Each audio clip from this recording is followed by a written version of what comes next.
በስመ አብ ወወልድ ወመንፈስ ቅዱስ አሐዱ አምላክ። ተአምረ ኢየሱስ 17ኛ ተአምር። ጌታ ኢየሱስ በልብሱ ውሃ እንደቀዳ ይቅርታው ቸርነቱ ለዘለዓለሙ በእውነት ለሁላችን ይደረግልንና ጌታችን አምላካችን መድኃኒታችን ኢየሱስ ክርስቶስ ያደረገው ተአምር ነው።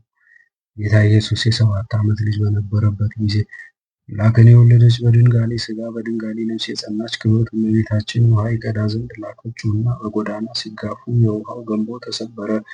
ጌታ ኢየሱስም በለበሰው ልብስ ውሃውን ይዞ ወደ እናቱ ወሰደ። በዚህም ጊዜ አምላክን የወለደች በድንጋሌ ሥጋ በድንጋሌ ነፍስ የጸናች ክብርት እመቤታችን ፈጽማ አደነቀች። እሷም በየጊዜው የሚያደርገውን ተአምራት እየተመለከተች በልቧ ውስጥ ተጠብቀው ነበረ። ከዚያም ጌታ ኢየሱስ የ8 ዓመት ልጅ ሆነ። ዮሴፍም አናጺ ወይም ጠራቢ የሆነ ቀንበርና እርፍ ድግርም ከመጥረብ በስተቀር ሌላ ስራ አያውቅም ነበር።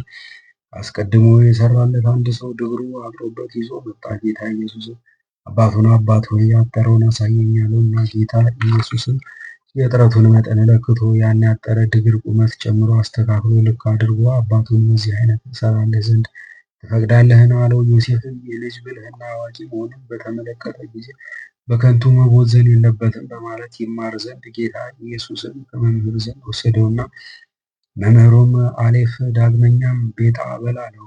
ጌታ ኢየሱስም አልፋና ቤጣ ማለት ምን ማለት እንደሆነ ትርጉሙን ንገረኝ ብሎ መምህሩን ጠየቀው። መምህሩን ተቆጥቶ መጣው። በዚያኑ ጊዜ መምህሩ ወደቀና ሞተ። ጌታ ኢየሱስም ወደ ዘመዶቹ ሄዶ ከዚያም ከዘመዶቹ ተለይቶ እንዳይወጣና ሰው እንዳይረግመውና እንዳይሞት በመፍራት ቤተሰቦቹን አስጠነቀቋቸው። ዳግመኛም ሌላ መምህር ነበርና ዮሴፍን ይህን ልጅ በሕቡዕ ላስተምረው አለውና ጌታ ኢየሱስን ወደ ትምህርት ቤት ወሰደው። ከዚያም ጌታ ኢየሱስ መጽሐፍ ወሰደና መምህሩ ደንግጦ መሬት ላይ እስኪወድቅ ድረስ በመንፈስ ማንበብ ጀመረ። በዚያም ብዙ ሰዎች ተሰብስበው እዚያ የተቀመጡት እስኪያደንቁ ድረስ ሁሉም ጮኸው ማድነቅ ጀመሩ። ዮሴፍም ይህን ከመጠን ያለፈ አድናቆት በሰማ ጊዜ እየሮጠ ሄደ። ሕፃኑን የገደሉት መስሎታልና መምህሩን ዮሴፍን አንተስ የሰጠኸኝ ተማሪ አይደለም እሱ መምህር ነው እንጂ አለው። ዮሴፍም ጌታ ኢየሱስን ወደ ቤቱ ይዞት ሄደ። ከዚህም በኋላ ዮሴፍ ልጁ ያዕቆብን ሣር ያጭድ ዘንድ ላከው። ጌታ ኢየሱስም ከእሱ ጋር ሄዶ ነበር።